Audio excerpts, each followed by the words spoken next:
parents and professionals in the field, we hope to make sense of what can be an overwhelming topic. Hello, good evening, everybody. You're welcome to Early Intervention Matters podcast. And this is a platform where we meet to discuss topics related to neurodiversity. And this podcast is available to everyone, really, parents, carers, professionals, members of the public. So we're really pleased today to have a lovely guest. We're really pleased that she's come to join us and share her story, which I'm sure many of us will be very eager to listen to because it's one of the challenges we face every day. So I'm Dr. Inyang Takon. I'm consultant neurodevelopmental pediatrician and host of Early Intervention Matters podcast. So I'm so happy to welcome April with us, and I'm going to allow April to introduce herself. She's joining us all the way from the United States, and we're really pleased to have her. So you're welcome, April. Thank you so much for joining us today.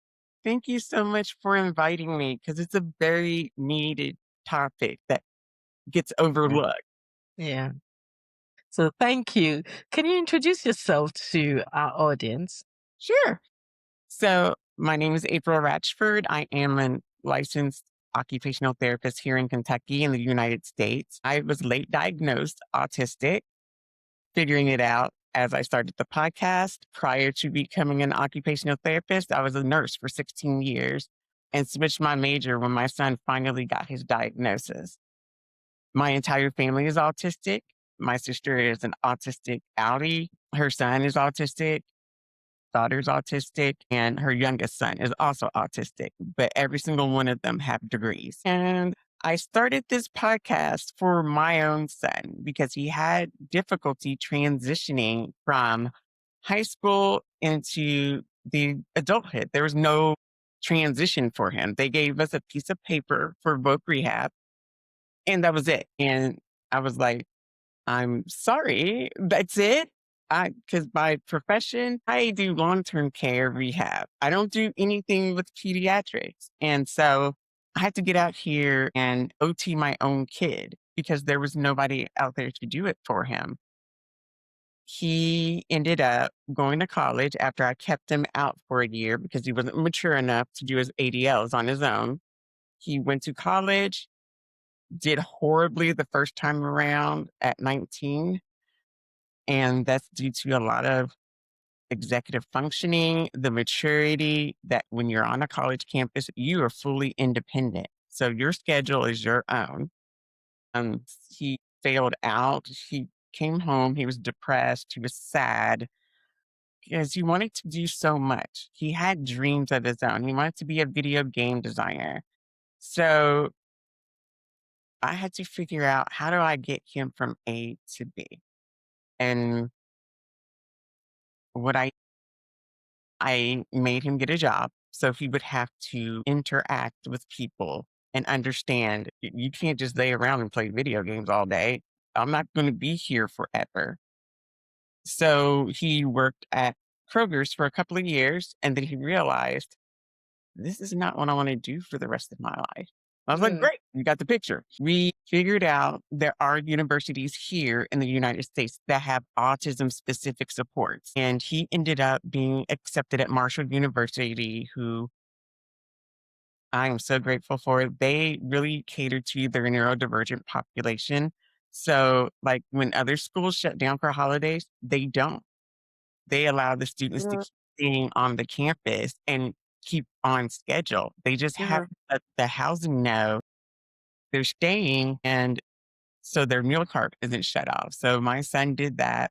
His first semester didn't go as well as he would like grade-wise, but I told him, I'm proud of you. You've made friends outside of a computer. You learned how to ride a bus in a different town. You don't call me anymore. You handle it yourself. You're advocating for yourself. So you didn't fail.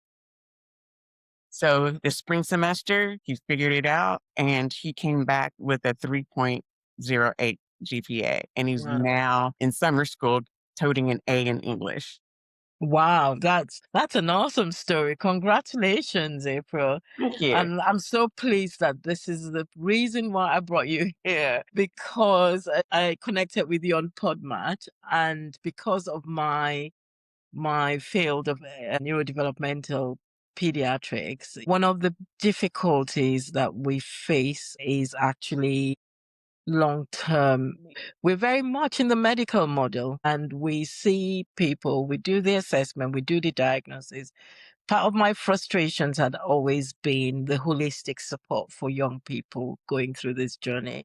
Now, the diagnosis, yes, you get the diagnosis, but what happens after? And one of the things that used to break my heart was when, exactly as you said, when you received your transition to adulthood, it's like, is that it? When I saw the face of the young people just drop and the parents just feeling, so what's going to happen? You could see the heart sink in a lot of the families. And I would never forget a young boy who, almost challenged me when he was being discharged, when he'd been seeing me for a long time. And the mother said, "This is the last time you're going to see Dr. Takon."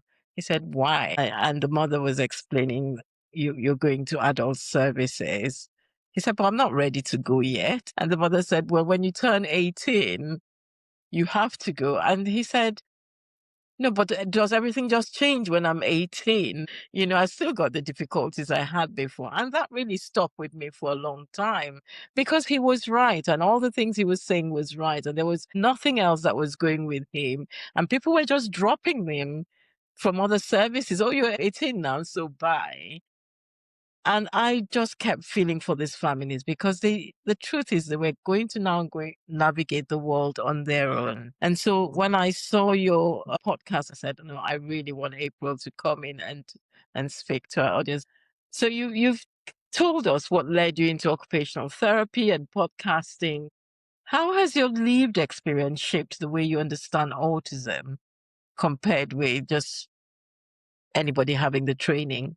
So, what I've really discovered is when you go through school, you get a lot of the pediatric, you get a lot of the medical model, but we forget that they're turning into adults. So, their brains are still growing, not going to be 25 before the brains fully stop growing, but they still are mature wise behind their peers. So my thing is why is this a huge drop off? Where are all the Mhm. other therapists? I'm like, they still need us. They need executive functioning skills. They need the social skills. They need to know there's still nothing wrong with them. They're just fine. They just have to think a little bit different outside the box, and that they can get to where they're going. We just have to figure out a way to get them there. We did it when they were kids. Why can't we do it when they're adults? Absolutely. Absolutely. And we've created this age, which when we actually look at things, we shouldn't really be sending them off at 18 in the technical neuroscience side of things, because we know that their functions are behind compared to a child of chronological age. So technically shouldn't be doing that, but the systems and everything, we've got a lot of problems here in the United Kingdom. I don't know whether it's the same in the US. It is very much the same because even though they can technically be pediatric until they're 21, many parents don't know that. They don't know. They're like, well, what does occupational therapy and speech do for my kid after 18? And I'm like, a whole lot. We can take them into the community and teach them how to grocery shop, bills, executive functioning, what jobs fit them, what jobs they shouldn't have. Get them out of the house so they know there's a whole world out Yeah, there besides the computer. absolutely. And that's what happens. They now get stuck on the computer. And I like the way you got your son out to go and face the realities of life and start with a job first. And through that, he was motivated to say, "I want something more." But if you hadn't exposed him to that, he wouldn't have had that opportunity. He would be at home on the video game. I was like, so listen, I'm going to die one day. What are you going to do? These are things the kids don't think about. I'm not going to be on this planet and nobody's going to take care of you. Would you like to live in a nursing home? Because that's where this is heading. And he's like, you mean that place you work in? I was like, absolutely. He's like, I don't want to live there. Well, we have to make some changes. Yeah. With your podcast, you focus on realities of autistic adulthood, and that's brilliant. It's really good. What are the biggest gaps that you see how autism is discussed in childhood and what autistic adults experience later in life? What are the gaps? What people don't understand is they are going to have to face mental health challenges. They're going to feel awkward. But here's the other thing. Some of them are 21. So that means they can drink. And when you start drinking, you're like, hey, I feel a little bit better about myself. My personality is great. Then we go into a whole new diatribe of something else. And it could be food, it could be TV. So we have to start teaching them, listen, the things that worked for you as a kid is not going to work for you as an adult. You have to have different coping mechanisms because you are no longer the kid. You've got to manage your own nervous system. You've got to figure out, what do I need to keep me on even keel so I'm not loping out everywhere? What services do I need to help me feel good about myself? Because mental health is a big thing. They just don't have autism. Some of them have ADHD. Some of them have depression. Some still have anxiety. Some have schizophrenia. They still need those services. And they need to understand that there are neurodivergent counselors and therapists out there that understand what autism is and what it means and how to navigate any other comorbidities that they may have because they're not the same as their peers. Yeah. Everything is elevated. And that's true. But I reflect on this with my clinical work because a lot of what I'm really pleased about the podcast sessions, it just helps me look at my clinical work, what happens. We work according to guidelines and plans of what we're expected to do. So even when you know that that young person needs more, you're bound by the system. You can't do much more than what the system has programmed you to do. And it's such a clinical model that a young person comes in and is like, okay, that's done, you go away. It's even much more difficult now because of the demand for the services. We don't even see them for long-term review. So once we do the diagnostic assessments and we give them the diagnosis, many of them are discharged except they have any other comorbidities like ADHD. So what happens, we never see these young people again, and many of them are at school where nobody gives them that personalized care. And so I think the dangers of transition is even worse now because things have even contracted so much that the resources out there are not even there for them. So parents are literally left navigating most of this on their own, which is really sad. And so from your adult focus perspective, what should we be doing preparing children with autism from the very beginning? To learn to advocate for themselves and let them know your meltdowns are your guidance system. That's how you know stuff is wrong. Because we've always taught them, okay, you're melting down. You shouldn't be doing that. That's not cool. Or if they need fidgets, that's not normal. You don't need that. What are you talking about? I'm at work, and if I feel the need, I will spin in my chair just to get my input. But we also need to prepare like educators and the parents saying, okay, what do we need to do to make sure they're independent and not handheld? And they should have the same opportunities as their peers in middle school to figure out their path. Like if they want to do video game design, I know that cringes for most parents, but some of them love that aspect because it does give a solo, I ain't got to mess with anybody. It gives them an option. Mm. And we also need to tell therapists, hey, we need to stretch these plans out and not just say, okay, 18 parents go, because the parents still need us. Because they're Yeah, like, I'm not a therapist. And I get it because I'm a therapist and I was like, I don't do peds. What am I supposed to do with this kid? It's exhausting. it is. It is. And if it's a family that have more than one, you can imagine how challenging it is without the support, because there is the having to support your autistic child, and then you've got other children who don't really understand, and it is quite a lot. And I think this is one thing that we don't really think about when we're faced with families that they have this journey to go through. And so if you could change one thing about how early intervention services support autistic children, what would be your recommendation? Let them have insurances for coaches and therapists online. We have everything else here. We're podcasting from 2 different countries. They can talk to neurodivergent adults that understand them and understand what their nervous system is going through and help them get to where they want to be. We need more therapists out after 18 working with young adults. They want to be independent. They just don't know how. And we can show them the way. Absolutely. I love that message. They want to be independent, they don't know how. And isn't it sad that at the time when they really need that help, that help drops off? Right.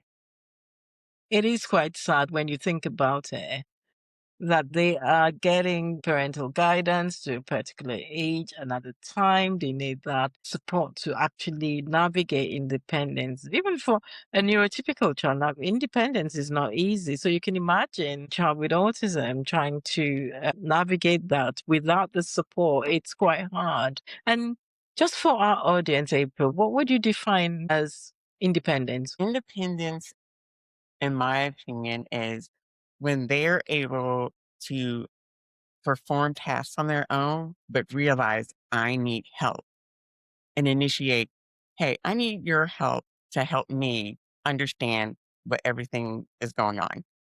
Because if we don't teach them that, they're going to sit here and they're going to bomb. And then they're going to feel worse. Yeah. And so, what do you recommend as practical strategies that families can use to support daily living skills without overwhelming the child? So you have to be realistic where your child is. Because as parents, we have this elevated sense of where we think our child is versus where are they really? What do they need help with?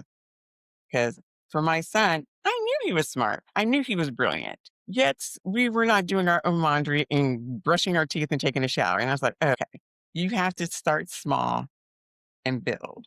Like once they can write out their own schedule, teach them. Adults do this all the time. Write out our schedules. Keep writing your schedule and stay on it. And they will get it. Just take one task at a time and understand they also know they're adults. So you may get some little pushback because they know they're adults. Don't throat punch your kid because I wanted to throat punch mine, but they are young adults. You cannot treat them as children anymore. So when they ask you a pertinent question about your parenting skills, you got to explain it to them like an adult, even though you want to shake them. Treat them as adults and respect them. Yeah.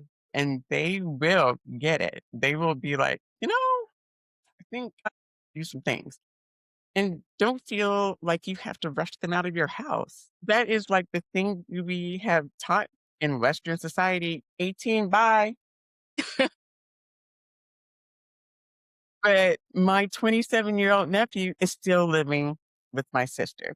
And my sister's fine with it. He pays rent and he chills out. You don't have to kick them out. You don't have to follow anybody's rules. There was no rule. I don't know why we made the rule 18, get out.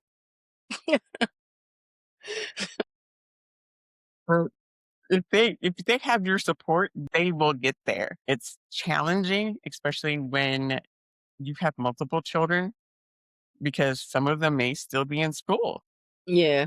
and you're exhausted. And I'm going to tell you a secret. kids listen to other kids. Yeah. So get them involved, because if they feel isolated and they're like, well, he's getting all the attention because it's a thing. The other kids feel like they're just in darkness. Get them involved. Say, hey, why don't you help your brother do laundry? Show him how to do it so he can understand how to do it. And sometimes that really works, because not only are you helping your autistic child, you're making your other children feel like they have a purpose. The And purpose, yeah. sitting Yeah. here on the sidelines and, oh, mom's going to just see me when she's done. Yeah. That's so true. Thank you so much. You talk about trauma informed and neurodivergent safe conversations. What does this mean in practice? So we've always been taught trauma is this big thing, like something horrible, like assault or death. Well, they're little traumas and they carry, m- especially when they get bullied, they carry that. That's a trauma. Yes. Somebody yells at them and tells them they're stupid. That's a trauma. Yes. Every time they get hit, even though you didn't mean it, you were just doing it because they've done something that they shouldn't do, trauma. So just because you haven't seen this huge issue, it's many issues that build up over time. And if they can't get over those issues, that's when they need trauma informed therapists the most. Yes. They won't succeed without dealing with the trauma first. Yeah. That's very true. And yes, I recently had a young person who started having a lot more difficulties in terms of emotional and mentally. And the mother was saying that she noticed a change around the time she'd had a lot of bereavement. You know, he was very close to his nan, and then nan passed away, and then he's had a lot of trauma from that.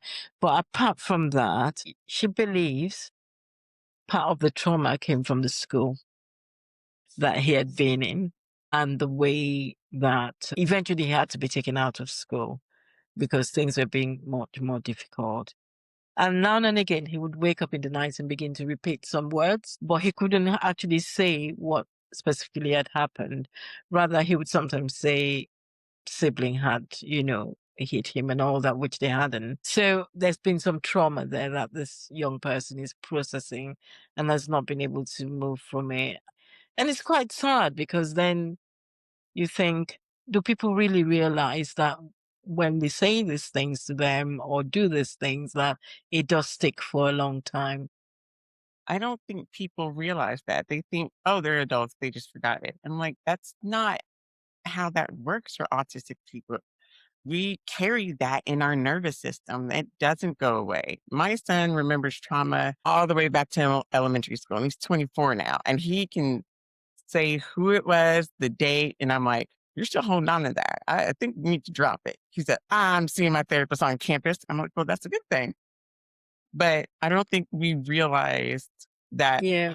that carries. And that's one thing I think we failed them, is that we didn't realize these things carry with them. They just don't forget. We shouldn't brush it to the side. Yeah, absolutely. So what would you advise teachers? How would you advise that culture to be? I don't think people talk about it enough. I don't think in the training and teaching and all that people realize the impact of this enough. I feel like educators, they're giving this lot of kids, and you may have ADHD, you may have autism, you may have one that is intellectual disability. But one thing that we always learn, kids learn from other kids. So Yeah. if you don't single out the one kid and you make them do whatever it is as a class, that totally normalizes it. When I was doing first steps, I would go to the daycares and I wouldn't just have the kid by himself. I took his whole class and we did all the things I would do with an autistic child. And it ended up that kid started speaking because the other kids, they follow just their kids. So they're going to follow whatever other kids. Yeah. So we can just get educators to understand, hey, if you have a plan from the occupational therapist or the occupational therapist is coming to the classroom, have them address the class because they don't get enough movement. They don't get enough time outside. And you'll see some changes in behaviors. And sometimes you just have to explain to kids, hey, everybody's nervous system is different. How do you feel today? Make them feel like individual people and bring them together. Don't separate them out. That's so powerful and such great advice. And I just hope our audience are listening, because these are conversations that people don't tend to have about how much this is so important and the lasting impact that it can have on the young person. And when I see young people, many of them have refused to leave the house, many of them have dropped out of school. Yes. And you just think, what is the outcome? The outcomes can always be changed.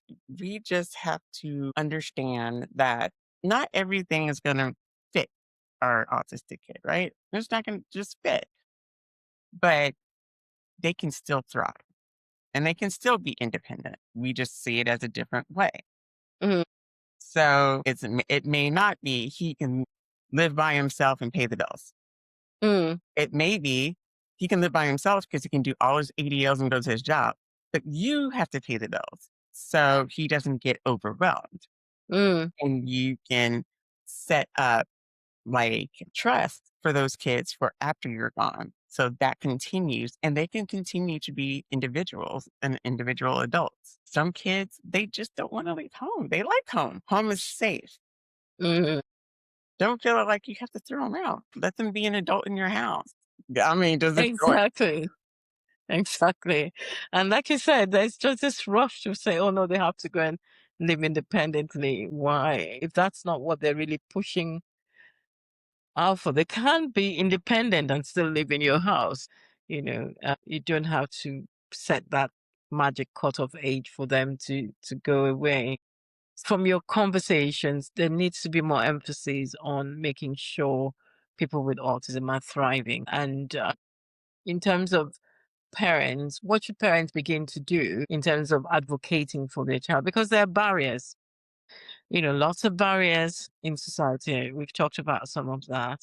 Yeah, and it's tough for the parents because they know their kid better than we do. I would say if they're in school and they have occupational therapists, you demand that therapist to prep him. This is what's going to happen once you're finished with school. What do you want? Give them the choice. Therapists need to teach them, okay, you need to advocate for yourself. How would you advocate if your parents weren't there? Parents do enough at home and they're stressed out, they're like PTSD because, your phone's right there and you're like, there's a phone ringing. What happened now? It's our duty as therapists to get them ready and transition and explain what transition means. Because I think a lot of them, they're just going through school and then 18 happens and they're like, wait, what? We need to teach them earlier, younger. Say, listen, things are not always going to be the way they are now, and start watching what they love and what they like to do because that could be a career for them. So just because they love anime, that's their thing. Well, how do you know they can't create anime? How do you know they can't write it? Mm, Create those pathways for them. Here in America, there is a company called Aspire Tech that offers free CIT classes for autistic students online. So if they love computers and they like taking stuff apart or they're like data analysis, they can do that. Those programs are out there. We just have to get them out there so parents don't feel like, well, what's he going to do? They can do a lot of things. yeah, that's one of question I hear a lot from families, and which is usually heartbreaking. And exactly what you said, I say to them, what's his interest? What is the thing that he likes doing? Then let's begin to see how you can build pathways for them around that, because that conversation usually comes in such a late time for families because they're only beginning to think about it way down the road. And some of them will say, "Well, I never really thought about that." I've heard that many times. I never really thought about that. What do you advise? When should they start thinking about this? The day they're born. If I had known this was going to happen at 18, I would have done things differently. I would have prepped. I would have pushed. I would have been like, okay, kid, you're in middle school. What do you want to do? Well, I don't know what I want to do. Well, what do you like? And go from there. Have them come into their IEP meetings because most of the time they don't come in until they're much older. I'm like, well, that's a little late. Get them in sooner so they understand who these people are, why they're there, and let them have their voice. Because to them, everybody else is planning their future. And that's what they think.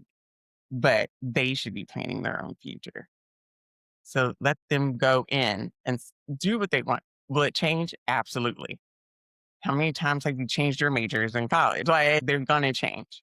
Yeah. As long as they're part of the process, you will get a much better outcome. And I like what you said. You should start thinking about it from the moment they're born and start thinking about it longitudinally and things, because it just comes up on them without them thinking about it. So how are things with your son now? He's doing well? He is. I'm quite proud of him because he used to feel like, Mom, I failed out of school twice. And I looked at him, I said, I did it 5 times before I got it right. You're way ahead. You're doing fine. But he's in school, he's navigating, he's learning to manage money and a credit card. He learned that the hard way when I yelled at him. I'm like, you can't DoorDash. Mommy's paying for this. But he's learning to manage his time between I've got class. Okay, I have downtime. Maybe I can play on my laptop for like an hour just to decompress. He showers every day. The only time I ever hear from him is if he's having trouble with his financial aid. And that's a confusing process in itself. And I'm fine with that. But other than that, I don't hear from him. He's out doing whatever he wants to do. He's had friends that had cars because he doesn't drive. He's not interested. And I'm like, fine, find a city that has public transportation. But he's learning to interact with people and have real friendships and learn what it means to be a part of something other than yourself. Because Yeah. major is computer science and engineering. And that means engineers, computer students, they have one building and they're just one big group. And so he's learning to be a part of the group. That's amazing. You must be very proud of him. I Yeah. am very proud of him. Was it easy? Absolutely not, because I didn't think he would make it to 18. I'm not saying they're not going to be challenging. Lord knows that boy was, but they will get there. I promise they will get there. He's Yeah. 24. I'm like, we're at that 25 peak. That's great. For you, as an adult with autism, do you get that support from work and, Lord, no. I was born in 76. So for late diagnosed people as old as I am, they didn't understand what that was. Like, I used to have terrible anxiety speaking in front of people that it would give me ulcers. And the doctor's like, she just has extra acid. We'll just give her some Tums. And I was like, what kid has that much anxiety that their stomach lining is bad? But I've come to realize that if I had been diagnosed high functioning autism, it would just be a label. And then that would just hold me back. So I just do what I do and I go to work. I tell people I'm not in the mood. The mask is off. Don't try. But I just Yeah. navigate. Like if I need time away, I will sit in my house. Yeah. The emphasis has been so much, okay, let's get the diagnosis, let's get the diagnosis. But I think the world needs to move on to say, yes, people have the diagnosis so that you can understand them better. But now the real work starts in terms of how are you going to support these young people to become independent young adults functioning in society. And I think that's where it needs to move to. You were diagnosed as an adult. What was it like, that journey before you got diagnosed, and what led to that point where you then got assessed and diagnosed? And did it make any difference? It gave me aha moments and it made me think, what if I had supports in place in school? Would I have failed 5 times out of college? Would I have like the capacity to understand bills, credit, all these things? But also, what she was saying about masking is that it's okay to mask. And we teach our kids this when they're young, because what parent hasn't said, I need you to hold it together in school and then you can let it go when you get home. We're teaching them to mask to kind of mimic other students and not be themselves and then expect them to function. That's exhausting.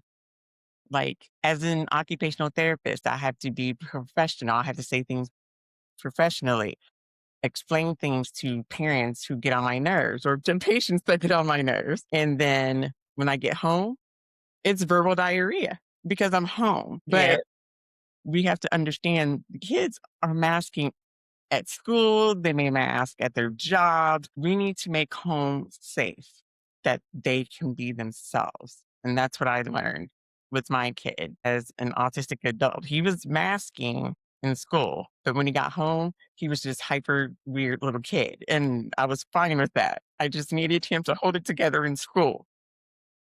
You just need to Yeah. know home is safe. This Yeah. is safe. And to find people they feel safe with to take their mask off. Yeah. Not everybody gets the Yeah. opportunity to know you. Yeah. That's earned. Yeah. But what about you for you? Would you say you were masking a lot before you got your diagnosis? I would try to fit in with other kids. So whatever they liked, I liked. And I didn't want to step out and be too weird because everybody knew I was a little different, but they didn't know why. I didn't know why. But I would just mimic things just so I could fit in, so I wouldn't stand out.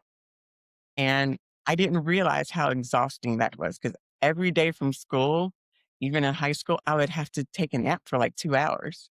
And I didn't understand why. I was like, I don't understand why I have to nap. My mom was like, I don't understand why you take a nap either. But it's because I was masking all day. And then once I got into being a professional, because as an occupational therapist, you think, okay, eventually I'll be a director of rehab. I'll run my own team. I crashed and burned at that. Blech. I've been fired from jobs and been horrified of why I've been fired. And it's devastating to get fired if you don't know you're autistic because you can't explain why you do the things you do Mm. or why you say the things you say. Mm. So if anybody's gotten fired from a job, it's okay. I've been fired from 2. Mm. Wow. And so when you then had the diagnosis, did it help people to understand you better? Actually, yeah. They're like, oh, that's why you do the thing. Yeah, that's why I do the thing. That's why I have verbal diarrhea when I'm extremely tired. Or if I didn't take my meds that day, I'll let people know. Yeah. Thank you for sharing that with us. So it just helps to appreciate this from the perspective of someone with that lived experience to actually understand what it feels like. And that would also help us understand what our children are going through on a daily basis. And like you said, you've actually said it spot on. Many parents will tell their children as they walk out of the door, hold it together, make sure you do this. Parents give their children several don'ts and don'ts and don'ts as they're getting into school. Just imagine that child just struggling through the day, not being their usual self, but trying to remember all those things that you've told them not to do. And then the minute they come out of school, they've just let it out. They are completely decompressed. And I think it's very important for us to understand what is happening to everything that young person is exposed to during the day and why they feel the way they do. So thank you so much for sharing.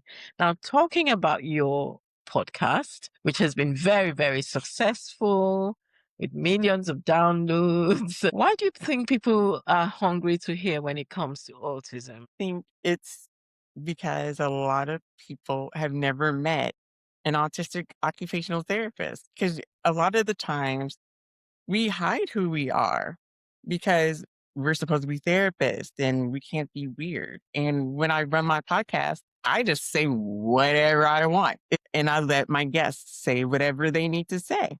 It's not cutesy. It's not very over prepared. It's in your face, understanding why you do the things you do. And what happens when you try to rearrange your own self just to fit in a box that you don't need to fit into. So I make it Yeah. so laid back.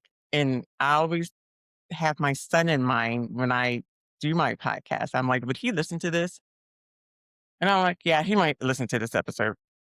So that's how I run it. How would my son take this podcast? Well done. I've listened to some of the episodes. I've found them really, really good. And you are doing such a great job with the advocacy that you're doing because people need to hear this and people need to hear it from people who actually live it and people who have been on that journey. Because as you know, we're in the area of a lot of people can go online and say things that they don't really know about. Right. There's a flurry of that out there. And, people get confusing messages. So it's good to have an authentic voice like yours, April, because you are doing something really great for the community, for everyone. And families feel empowered because it's not going to be another person just talking about something they know nothing about. You have walked this journey, you have gone through it, and you're very frank and honest with it. And so they just know I'm not alone in it and giving them hope. I have learned so much even from listening to you as a clinician who's been doing this for over 20 years because it's an honest gap that happens. I feel completely paralyzed when families are asking me questions in the clinic room. Dr. Takon, what happens? So this is it. What happens? And I'm sitting down there because I don't know what happens. I don't know where they can get that help. I don't really know. And I do want to help them, but there is nothing to signpost them to or some practical advice to give to them. And that's why I really appreciate you coming on to share this with us. What would you say to your younger self? Girl, you're fine. Just be you and follow what you really want to do. You're just fine. Figure out what you want to do. You don't have to go to college if you don't want to. Yeah. Like, you can go later. So Yeah, absolutely. Awesome. And so, what would be the advice for parents? Your last advice for parents who are listening to this, who want to support their young people better? What can they start doing differently? So, someone will be listening to this and think, gosh, I like what she said. What can I do? Is it too late to start? it is never too late to start and really sit down with your kid and say, what do you want for your life?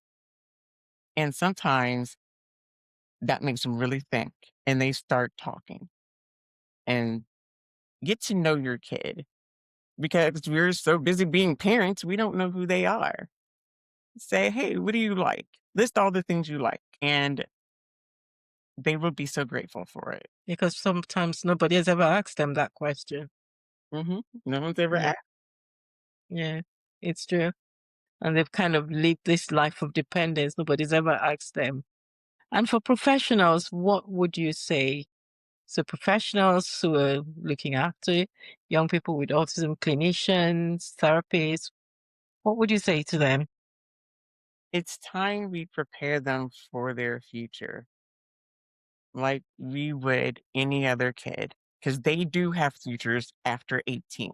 Thank you. That is such a powerful. And in our conversation today, I just said, why are we just putting an arbitrary number? And when they get there, it's almost like, yeah, you're gone. That's, what happens? And this is a question I'm asking everyone here listening to reflect on that.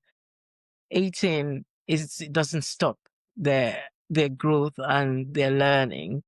They need to be able to learn that independence. And I hope everyone that's listened to April has, taken something out of this to go back and support these young people who want to grow to be independent people. So how can we find you? How can listeners find your podcast? How can they follow your work, your resources? So I actually created a website for once. It is adultingwithautism.com. It lists a lot of the things that I really liked from guests, where they're created cards, books. I've listed some coaches, because some of the coaches will do sliding scale if you don't have the money and they're neurodivergent. I'm on Apple, Spotify. If you've got a podcast, I'm probably on it. So everywhere podcasts are played. I'm on Instagram and Facebook, but I usually just post my episodes, downloads there, but you can find me Yeah. and I will answer. Yes, yes. And I would like to encourage everyone to find April and listen to her episodes, because her episodes are good and she talks real stuff about adulting with autism. And we will also put those links when the podcast comes out. So I just want to thank April one more time. Thank you so much for this inspiring conversation. It's also a conversation that's made me reflect on my own practice as well. And I'm sure many clinicians listening will be reflecting on their practice. And there is a message for us. We need to change how we look at transitioning to adulthood. We need to look at things differently, because these young people have a life ahead of them. They want to be independent. They want to have a job. They want to have a sense of purpose, a sense of achievement. And we should be there facilitating this. And we shouldn't wait until that time when they're crossing to 18. We should actually start earlier, because the narrative will change. And so thank you so much, April, for sharing this powerful message with us today. We're so grateful, and we look forward to having you back again at some point in the future. We've absolutely enjoyed this. Yeah. Thank you. Thank you so much for having me. Yeah.